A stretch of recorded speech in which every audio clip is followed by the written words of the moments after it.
భారత్ అలాగే ఇంగ్లాండ్ జట్ల మధ్య 4వ టెస్ట్ మ్యాచ్ అనేది జరగబోతుంది. అయితే ఇక 4వ టెస్ట్ మ్యాచ్ అత్యంత కీలకంగా మారబోతోంది.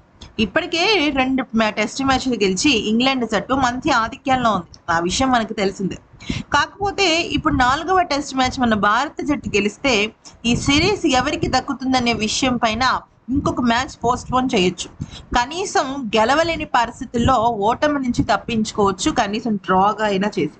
అయితే ఈ క్రమంలో భారత జట్టు తుది జట్టు విషయంలో చాలా అంటే చాలా పెద్ద తలనొప్పులు వస్తున్నాయి. కారణం ఏంటంటే మళ్ళీ మొత్తం భారం అంతా బూమ్రా పైనే పడుతుంది. దీనికి ఏంటంటే దీని వెనకాల ఉన్న విషయం హర్షదీప్ సింగ్ కి గాయమైంది.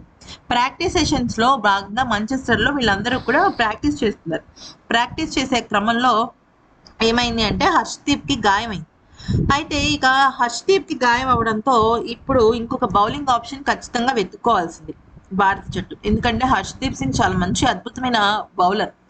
అయితే ఇక ఒకవేళ కనుక హర్షదీప్ సింగ్ స్థానంలో ఒక యువ ఆటగాడు వచ్చాడు అనుకుందాం. యాక్చువల్లీ హర్షదీప్ స్థానంలో అంశుల్ కంబోజ్ వచ్చాడు. అతను ఐపీఎల్ లో చాలా బాగా రాణించాడు. అయితే 2000 డిసెంబర్లో తను కర్నాల్ జిల్లాలో జన్మించాడు. అతను కుడి చేతి మీడియం పేస్ బౌలర్ అనమాట. అంశుల్ ఒక బౌలింగ్ ఆల్రౌండర్, అంటే బ్యాటింగ్ కూడా బాగానే చేయగలడు.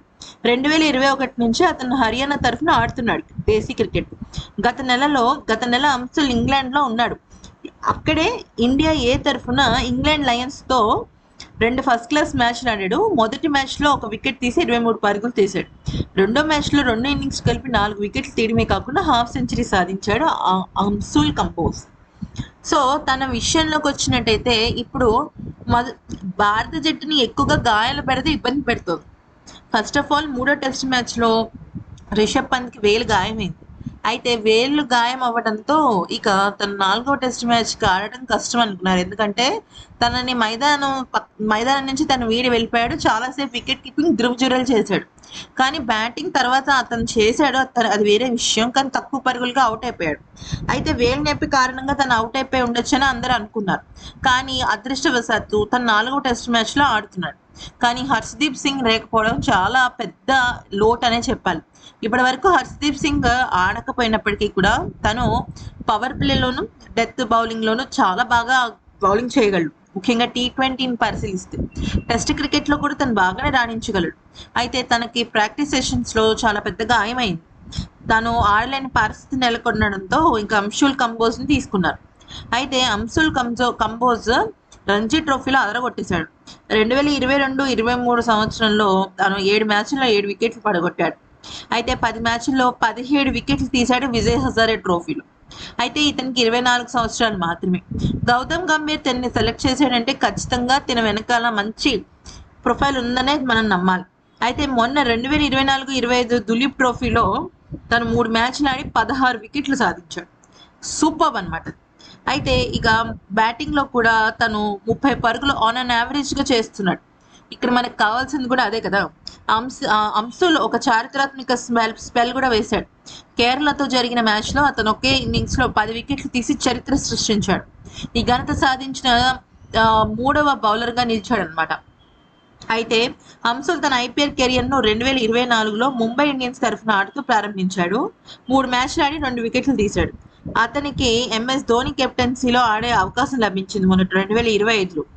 అయితే ఆ సీజన్లో 8 మ్యాచ్లు ఆడి 10 వికెట్లు తీశాడు. ప్రస్తుతం తను భారత జట్టులో చోటైతే సంపాదించాడు.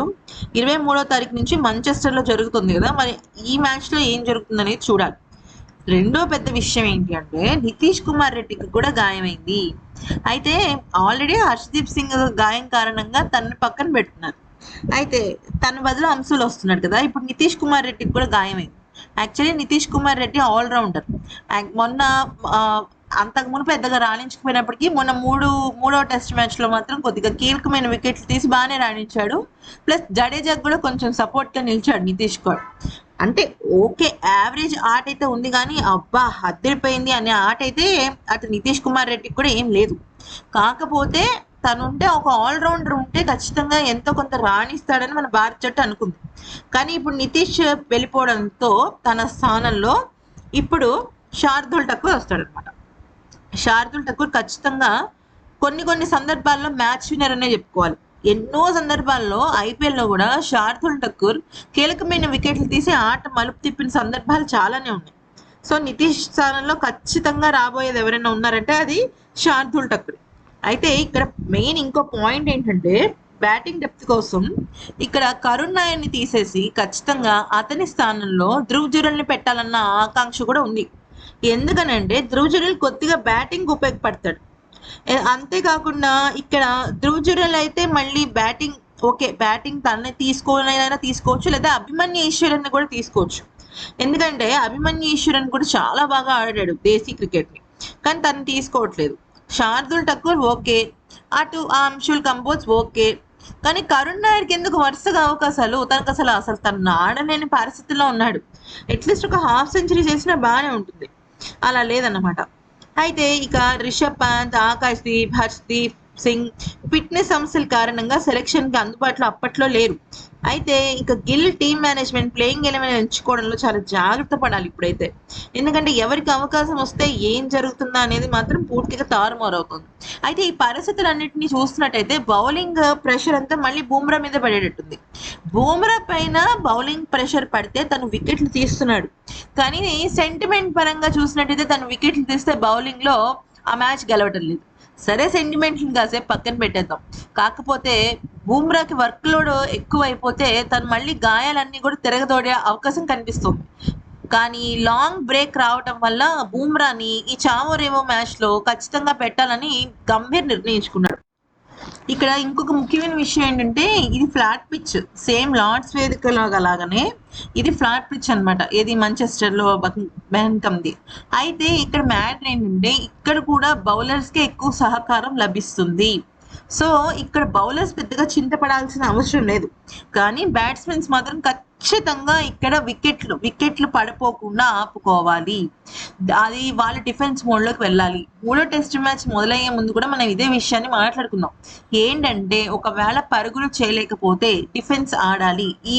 ఈ మ్యాచ్లో అంటే మూడో టెస్ట్ మ్యాచ్లో జడేజా దాన్ని అద్భుతంగా తూచా తప్పకుండా పాటించాడు, చాలా బాగా ఆడాడు, డిఫెన్స్ మోడ్లోకి వెళ్ళాడు. కానీ పాపం తనకి సపోర్ట్ లేకపోవడంతో ఇంకా డిఫెన్స్ మోడ్ ఎలా అయిపోయిందంటే కనీసం అక్కడ 4 వెళ్తుంది ఆ బంతి అన్నా కూడా తను కొట్టలేని పరిస్థితిలోకి వెళ్ళిపోయాడు. ఎందుకు?